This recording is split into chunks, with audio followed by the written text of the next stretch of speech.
बिस्मिल्लाहिर्रहमानिर्रहीम। अस्सलाम वालेकुम नाज़रीन, आप यूट्यूब चैनल देख रहे हैं। मैं इमरान खान हूँ। साबिक़ वज़ीर-ए-आज़म इमरान खान साहब ने कुछ बयानात दिए हैं, वो क्या करने जा रहे हैं ये भी आपको बताता हूँ। और साथ ही साथ मैं आपको बताता हूँ कि PMLN ने जो भावलपुर में जलसा किया, जो रात गए तक चलता रहा, कल उस जलसे में क्या हुआ, कितने लोग आए, किस तरीके से उस जलसे को मैनेज किया गया, वो भी रूसी सफ़ीर के मामले के ऊपर ये हुकूमत डर क्यों गई, वो भी आपको बताते हैं। IMF की डील के नतीजे में पेट्रोल की कीमत 270 रुपए फी लीटर। ये दावा किया जा रहा है कि IMF ने डिमांड किया है कि आप पेट्रोल की कीमत को बतदरीज अगले 2 महीने के अंदर 270 रुपए फी लीटर तक कम से कम ले जाएं। तो क्या पाकिस्तानी ये बोझ उठा सकेंगे? ये बहुत इंपॉर्टेंट है, एक बड़ी खबर है।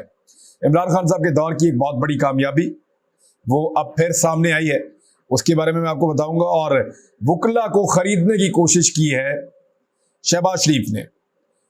वो क्या मामला है, सारा कुछ आपके सामने रखते हैं, लेकिन सबसे पहले जरा इमरान खान साहब वाली बात सुन लें आप। उन्होंने कहा कि मैं जान कुर्बान कर दूंगा, इंपोर्टेड हुकूमत को तस्लीम नहीं करूंगा। देखिए, वो अपना अपोजिशन लीडर नहीं लेकर आ रहा है।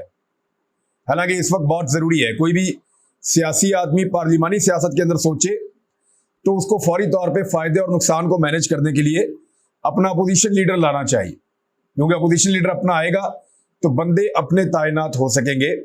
शहबाज शरीफ अपनी मर्जी नहीं कर सकेंगे। उधर राजा रियाद एक ऐसा अपोजिशन लीडर है जो अपोजिशन की नशिस्तों में बैठा है और हुकूमती तकरीरों के ऊपर डेस्क बजा रहा होता है खुशी के साथ। ना सिर्फ हुकूमत के लिए तालियां बजाता है, बल्कि जैसे हुकूमत कहती है वैसे ही फैसले करता है। और एक ऐसा अपोजिशन लीडर है जो सिर्फ नाम का अपोजिशन लीडर है, और ये एक पार्लिमानी सियासत का सबसे घिनौना और खौफनाक चेहरा है। इमरान खान साहब ने कहा कि अगर मैं अपना अपोजिशन लीडर बना देता हूं तो इसका मतलब यह है कि मैंने इंपोर्टेड हुकूमत को तस्लीम कर लिया, मैंने अमेरिका का रजीम चेंज ऑपरेशन उसको तस्लीम कर लिया। उनका यह कहना था फिलहाल इस मुलाकात में। लेकिन उन्होंने कहा ये जो तकर्रियां हो रही हैं इनको हम सुप्रीम कोर्ट ऑफ पाकिस्तान में चैलेंज करेंगे, ऐसे नहीं बैठेंगे। साथ ही साथ उन्होंने कहा कि 6 दिन के बाद, जब पूरे हो जाएंगे 6 दिन, तो उसके बाद दोबारा इस्लामाबाद की कॉल मैं दूंगा। पेट्रोल पाकिस्तान में महंगा किया जा रहा है, भारत में सस्ता किया जा रहा है, क्योंकि पाकिस्तान ने जो है वो रशिया के साथ सौदा किया था पेट्रोल खरीदने का, और वो 30% सस्ता दे रहा था। भारत ने भी रशिया के साथ सौदा किया था और भारत को वो 20% सस्ता दे रहा था। तो भारत ने सस्ता तेल खरीद के अमेरिका की बात नहीं मानी और अपने गरीब लोगों को फायदा दिया। पाकिस्तान ने अमेरिका की बात मानी, अपने हुकूमत तब्दील की, रजीम तब्दील किया और रशिया से सस्ते पेट्रोल के मुआहदे मनसूख कर दिए। ये हमारे पास द ट्रिब्यून अखबार की एक खबर भी है, एक्सप्रेस ट्रिब्यून की। उसमें लिखा है कि government doesn't rule out oil wheat import from Russia. ये जिस चीज से भाग रहे थे अब उस चीज को खुद तस्लीम कर रहे हैं। ये कह रहे थे कि रशिया के साथ तो कोई बात ही नहीं हुई, हमने तो ऐसा कुछ किया ही नहीं, पाकिस्तान तहरीक इंसाफ की हुकूमत झूठ बोलती थी और अभी भी वो झूठ बोल रहे हैं। हमाद अजहर ने डॉक्यूमेंट शेयर कर दिया, वजारत खारजा ने उसकी तस्दीक कर दी और अब गवर्नमेंट उससे भाग नहीं सकती। इंडिया ने अपने लोगों को रिलीफ दिया, पाकिस्तान ने अपने लोगों को रिलीफ नहीं दिया और एक महंगा पेट्रोल पाकिस्तान ने खरीदा है। अब इसी बारे से एक और खबर है, मैं आपको यही बता देता हूं कि खबर ये कहती है कि सोर्सेज हैं मौजूदा हुकूमत के, इस पे मीर मोहम्मद अली खान साहब है, उन्होंने ट्वीट करके बताया है कि जो मौजूदा हुकूमत के सोर्सेज हैं वो ये बता रहे हैं कि जो गवर्नमेंट ऑफ पाकिस्तान ने डील की IMF के साथ, उसके मुताबिक जो पेट्रोल की कीमत है वो 270 रुपए तक ले जाई जाएगी। यानी अभी मजीद 90 रुपए फी लीटर ज्यादा पेट्रोल की कीमत होनी है, यानी अवाम को पूरी तरह से तबाह करने की एक तैयारी हो रही है। अब आगे इमरान खान साहब ने जो बातचीत की उसमें उन्होंने कहा कि फॉरेन ऑफिस ने कंफर्म भी कर दिया इस बात को जो उन्होंने पहले कही थी, उन्होंने कहा कि इस दफा हम पूरी तैयारी करके आएंगे। हमारे ऊपर गुल्लू बाट छोड़े गए थे और उन्होंने बहुत नुकसान किया था। सुप्रीम कोर्ट ने माजी में इन्हीं नून लीगियों को सिसिलियन माफिया कहा था। कारकुनों को हमने तैयारी की हिदायत जारी कर दी हैं। मुल्क बचाने का ठेका सिर्फ हमने नहीं उठाया, ये आप सबकी जिम्मेदारी है। इदारों की भी जिम्मेदारी है कि मुल्क तबाह ना हो। अगर मुल्क तबाह हुआ तो फिर जिम्मेदार सब के सब होंगे, ये इमरान खान साहब ने कहा। तो ये तो होगी इमरान खान साहब की बात। और यहीं पे आपको बता देता हूं कि हारून रशीद साहब उन्होंने एक ट्वीट किया है और उन्होंने दावा किया, वैसे हमें ऐसी कोई पिक्चर नजर भी नहीं आई, ये एक खौफजदा हुकूमत है। वजीर आजम से रूसी सफीर ने मुलाकात की तो उसकी तस्वीर जारी नहीं की गई। डरे हुए हुक्मरान का ख्याल था कि अमरीकी नाराज हो जाएंगे। यानी आपको याद है कि अमेरिका, अगर तो देखें जो मुरासला आया था या साइफर आया था, अगर तो इमरान खान साहब झूठ बोल रहे हैं और कोई अमेरिकन साजिश नहीं है, यानी इनको ये लगता है ना कि इमरान खान के रूस पे जाने से अमेरिका को कोई फर्क नहीं पड़ा और अमेरिका ने पाकिस्तान में कोई साजिश नहीं की। यही कह रहे हैं ना कि इमरान खान रशिया गए, अमेरिका को कोई फर्क नहीं पड़ा, अमेरिका ने कोई साजिश नहीं की, पाकिस्तान के लोग महंगाई से तंग थे इसलिए हमने हुकूमत गिराई और आके हुकूमत बना ली है। तो सारे ही झूठ है। महंगाई तो इनके आने के बाद कई गुना और बढ़ गई है। पाकिस्तान के लोग अगर तंग थे तो पूरा पाकिस्तान सड़कों पे है, लोगों को डंडे मार मार के इन्होंने वापस अंदर घुसाने की कोशिश की है। और दूसरा, अमेरिकन साजिश अगर नहीं थी तो अब डरते क्यों हैं? जब रशियन सफीर से मुलाकात की है मुबैना तौर पे, तो फिर इसकी तस्वीर जारी करें और बताएं कि हम रूसी सफीर से मिले हैं। तो जानबूझकर तस्वीर जारी ना करने का मतलब यह है कि ये जानते हैं कि अमेरिकन इस बात से नाराज होते हैं, तो अमेरिकन की इंपोर्टेड हुकूमत जो है वो अमेरिकन की नाराजगी नहीं लेना चाहती। अब आ जाए जो मरियम नवाज साहबा का जलसा हुआ भावलपुर में। सबसे पहले तो मैं आपको ये बता दूं, मेरे पास सबूत मौजूद हैं और मेरे मोबाइल फोन के अंदर वो वीडियोज भी है कि लोग वहां पे बेचारे शिकायतें कर करके भेज रहे हैं कि हम पिछले 2-3 दिन से जब भी आते हैं सरकारी दफातर में काम के लिए, तो हमें बताया जाता है कि तमाम सरकारी जितना भी अमला है वो मसरूफ है, PHA का हो या पटवारी हो या तहसीलदार हो या बाकी जो जितने भी महकमों के लोग हैं, मिसाल के तौर पे वहां पे गिरदावर होते हैं और पता नहीं और कौन कौन से अजीब किस्म के इसमें होते हैं, महकमा माल के और दीगर महकमों के बहुत सारा जो है वो लोअर स्टाफ होता है, PNs होते हैं और दीगर स्टाफ होता है, पुलिस वाले। तो इन सबको ये अहकाम आता है कि आपने मरियम नवाज के जलसे को कामयाब बनाना है। तो आसपास की तहसीलों में किसी किस्म का कोई काम हो नहीं रहा था भावलपुर और उसकी सराउंडिंग में, और जलसे को कामयाब बनाने के लिए जितनी भी सरकारी मशीनरी सबको इस्तेमाल किया गया।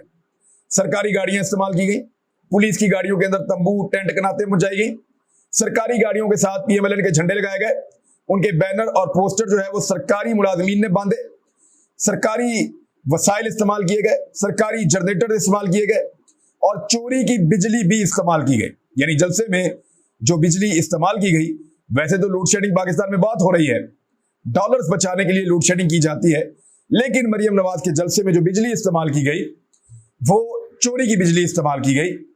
और उस बीच में ये कहा गया कि लोड शेडिंग नहीं होनी चाहिए और वहां पे चोरी की बिजली को इस्तेमाल किया गया मरियम नवाज के जलसे को कामयाब बनाने के लिए।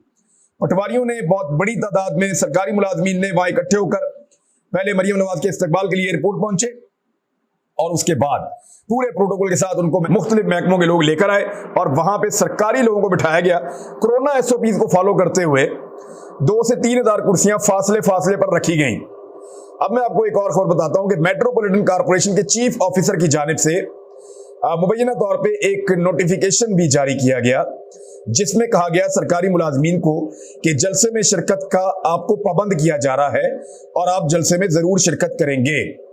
सरगोदा के आपको याद है जलसे में इन्होंने दरख्त काट दिए थे बहुत सारे, मरियम नवाज के जलसे के रास्ते में कुछ दरख्त आ रहे थे, इन्होंने दरख्त काट दिए थे बहुत सारे, दर्जनों।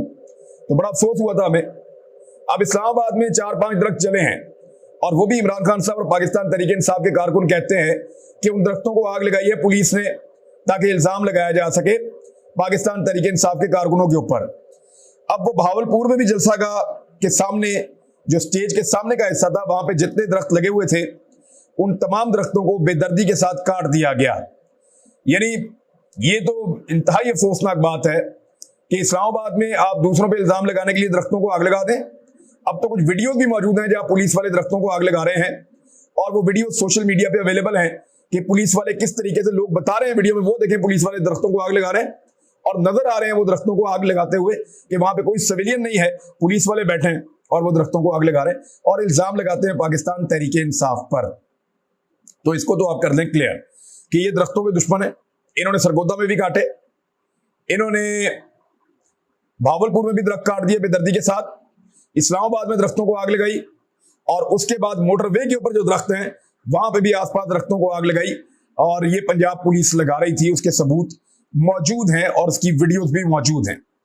अब मैं एक सवाल करना चाहता हूं कि मोहतरमा मरियम नवाज साहिबा के भाई हैं दो, वो बरतानिया में रहते हैं, उन्हें कहें ना वहां पे एक दरख्त काटें अपने फायदे के लिए या नुकसान के लिए, एक दरख्त काटे बरतानिया में, हथकड़ी लगा के जेल में डाल देंगे। काटे जाके बरतानिया में दरख्त, वहां पे करें किसी सरकारी चीज को खराब, वहां पे काटे जंगल को, वहां पे करें कोई सरकारी नुकसान, वहां पे करें कोई नेचर को नुकसान पहुंचाए, ये सीधा जेल के अंदर जाएंगे। तो यहाँ पाकिस्तान में हम लोग दरख्त लगा लगा के थक जाते हैं और इनके जलसों के लिए दरख्त काट दिए जाते हैं। ये इंतहाई अफसोसनाक बात है। पाकिस्तान में इनको कोई नहीं पूछता, ऐसा लगता है यहाँ इनकी बादशाहत, यहाँ इनकी रियासत है। बेनजीर भुट्टो साहिबा कहती थी कि हमेशा से शरीफ फैमिली के लिए, इन खानदान वालों के लिए कानून कुछ और है और बाकी सब के लिए कानून कुछ और है।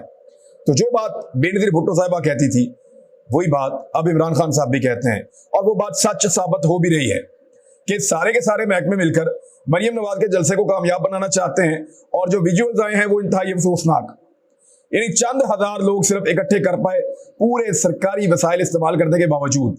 अब जरा एक लम्हे के लिए सोचें कि मरियम नवाज के कल वाले जलसे में आंसू गैस चलती, रास्ते रोके जाते, कंटेनर्स लगाए जाते, पुलिस वाले डंडे मार रहे होते, तो क्या एक भी बंदा होता जलसे में? मैं शर्तिया कहता हूं कि 10 बंदे ये इकट्ठे नहीं कर सकते थे। इमरान खान साहब के पास तो फिर भी लाखों बंदे इस्लामाबाद तक पहुंच गए ना, ये 10 बंदे इकट्ठे नहीं कर सकते थे। मैं आपको मिसाल दे देता हूं, 2007 में शरीफ खानदान ने पाकिस्तान वापस आने का फैसला किया और उन्होंने कहा जबरदस्ती हम पाकिस्तान वापस आ जाएंगे। जब उनका तैयारा पाकिस्तान के एयरपोर्ट पे लाहौर में लैंड किया तो एक बंदा भी लेने के लिए नहीं गया, और परवेज मुशर्रफ ने कोई ज्यादा ताकत का इस्तेमाल भी नहीं किया था। अभी 15 साल पुरानी बात है, सबको याद है। यानी कोई बंदा एयरपोर्ट तक पहुंचे ही नहीं, एक बंदा नहीं पहुंचा। जितनी ताकत का राणा सनाउल्लाह ने इस्तेमाल किया उससे 10 गुना कम ताकत इस्तेमाल की होगी परवेज मुशर्रफ ने, लेकिन इतनी बुज़दिली दिखाई कि एक बंदा भी शरीफ खानदान को लेने के लिए एयरपोर्ट पे नहीं पहुंचा। ये आप बुज़दिली की इंतहा चेक करें। दूसरी जानिब इमरान खान साहब के खिलाफ 10 गुना ज्यादा फोर्स इस्तेमाल की गई और लाखों बंदे इस्लामाबाद में पहुंच गए। एक हुजूम था जो साथ चलता था इमरान खान के, गाड़ियों में अलग लोग थे, पैदल अलग लोग थे, फैमिलीज अलग थी, फुटपाथों पे, आसपास के इलाके में हर तरफ लोग फैले हुए थे। वो तो लोग वहां बैठना चाहते थे, लेकिन इमरान खान साहब ने वहां से उठने का फैसला किया। उन्होंने कहा मैं इलेक्शन करवाना चाहता हूं, पाकिस्तान में फसाद नहीं करना चाहता, मैं इलेक्शन करवाना चाहता हूं, खून खराबा नहीं करवाना चाहता। ये इमरान खान साहब ने कहा था। एक और अच्छी खबर आपको दे देते हैं कि साबिका हुकूमत की बेहतरीन पॉलिसियों के कुछ नताइज सामने आ रहे हैं। चावलों की बरामदात में रिकॉर्ड इजाफा हुआ। इसके लिए 2 लोगों को आप शाबाश दे सकते हैं, ज्यादा लोगों को भी दे सकते हैं, लेकिन इसमें जमशेद इकबाल चीमा का बड़ा अहम रोल है। उन्होंने बर वक्त चावलों की बुवाई करवाई थी और इस हवाले से हुकूमत ने बड़ी अच्छी एडवाइजरीज जारी की थी, इलाके के लोगों को बताया था और गाइड किया था कौन कौन सा चावल किस किस वक्त आप फौरी तौर पे लगा दें, आगे मौसम कैसा आ रहा है। तो चावलों की जो पैदावार हुई वो बड़ी बम्पर क्रॉप हुई और अब हुकूमती जो पॉलिसियां हैं उसके फवायद सामने आ रहे हैं। चावल के हुजम में 22%, जबकि वजन में 24% इजाफा हुआ है। और इस हवाले से राइस एक्सपोर्टर्स एसोसिएशन के मुताबिक चेयरमैन अब्दुल रहीम जानू ने कहा है कि रवा माली साल के पहले 10 माह में जुलाई से अप्रैल के दौरान बासमती चावल की बरामदी हुजम $574 मिलियन तक बढ़ी है, जबकि पिछले साल ये $470 मिलियन तक थी। यानी $104 मिलियन का इजाफा इसके अंदर हो गया है, जिसको आप 22% इजाफा कह सकते हैं एक साल में। तो ये एक बड़ी कामयाबी है पाकिस्तान तहरीक इंसाफ की हुकूमत की। यानी उनकी हुकूमत चली गई है लेकिन उसके सम्राट अभी भी मौजूद हैं। अगले साल तक शायद ये सम्राट ना हो, क्योंकि इंपोर्टेड सरकार बहुत तेजी से हर चीज को तबाह करती चली जा रही है। अगर पेट्रोल इतना महंगा हो गया जितना सुनने में आ रहा है तो पाकिस्तान में गरीब आदमी को फाकों के अलावा और कुछ में असर नहीं होगा। एक और चीज ये है कि वकला, क्योंकि बहुत बड़ी तादाद में खासतौर पर नौजवान वकला और उनके अंदर बड़ा शऊर वाले लोग होते हैं, वकला दलेर भी ज्यादा होते हैं, शऊर भी उनमें बड़ा शानदार होता है, पढ़ा लिखा एक तबका है, चीजों को समझते हैं, बुज़दिल नहीं होते। तो वकला ने बहुत बड़ी तादाद में इमरान खान के साथ खड़े होने का फैसला किया था। उनकी तंजीमों के नुमाइंदगान बाज जो हैं वो डंडी मार जाते हैं, लेकिन वकला ने लाहौर में साबित किया कि वो सब इमरान खान के साथ खड़े होंगे। मुख्तलिफ बार्स राब्ता कर रही थी और यहां पे शहबाज शरीफ साहब ने दाव मारते हुए अपना पुराना तरीका वारदात सरकारी खजाने का मुंह खोल दिया। और बार काउंसिल एसोसिएशन के लिए 20 करोड़ रुपए की ग्रांट की मंजूरी दे दी। अब वकला को क्या करना है? ये पैसा तो उनका अपना है, ये तो सरकारी पैसा है। शहबाज शरीफ ने 20 करोड़ अपनी जेब से तो नहीं दिया। आप ये सरकार का पैसा लें, लेकिन बात अपने दिल की सुने, बात सुने आजादी की, बात सुने खुद मुख्तारी की। और पाकिस्तान की आजादी और खुद मुख्तारी के अंदर पाकिस्तान के वकला सबसे आगे बढ़ के सबसे शानदार रोल प्ले कर सकते हैं। शहबाज शरीफ को खतरा इस बात का भी है कि पिछले दिनों जो विजुअल्स आ रहे हैं जिनमें वकला को गाड़ियों से निकाल कर डंडों से मारा जा रहा है, इसके ऊपर जो शहबाज शरीफ के करीबी वकला है उन्होंने उसको बताया कि मियां साहब वकीलों के अंदर बहुत गुस्सा है और जिस तरीके से आपकी पुलिस ने वकीलों पर टॉर्चर किया है, वकला इसका रद्द अमल देना चाहते हैं और आने वाले दिनों में आपको इस रद्द अमल का सामना करना पड़ेगा। तो उनको लगता है कि वो पैसे से सब कुछ खरीद सकते हैं। तो इस मर्तबा वकला का भी इम्तिहान है। पाकिस्तान का मीडिया तो पैसों से खरीद लिया, पाकिस्तान की बहुत सारी और चीजें तो पैसों से खरीद ली, सियासतदान भी पैसों से खरीद लिए, हुकूमत भी पैसों से खरीद ली, हर चीज बना ली उन्होंने अपनी, पुलिस भी, निजाम भी ताकत से, पैसे से, असर से खरीद लिया। तो क्या वो वकला को भी खरीद पाएंगे? वकला जो हैं कायदे आजम मोहम्मद अली जिन्ना के जानशीन हैं, उनसे हमारी उम्मीदें जरा बुलंद हैं। अब तक के लिए इतना ही। अपना ख्याल रखिएगा, अपने इस चैनल का भी। अल्लाह हाफिज।